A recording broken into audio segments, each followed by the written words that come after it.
Hi everyone, welcome to my channel. It's me Effie and I am back again with another new remote opportunity for you, and this job opportunity is 100% home based, and indeed under AJACO need an investigation officer, and they're willing to pay 148 euros per day. So we can see that the payment is not that bad, and the job time is full time and it's temporary.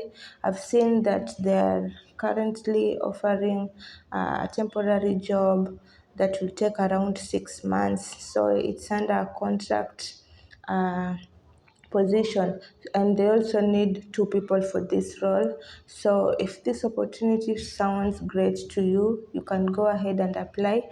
I will put the link in the description section right away after watching this video.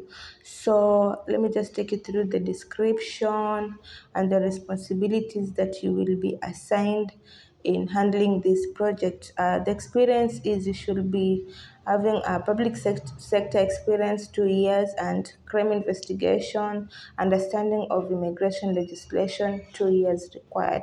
The license or certification is SC plus clearance is also required. So guys, go ahead and apply right away. Before I just finish, please, if you're new to this channel, consider subscribing right away so that you do not miss any of my videos which I produce every single day. Good luck.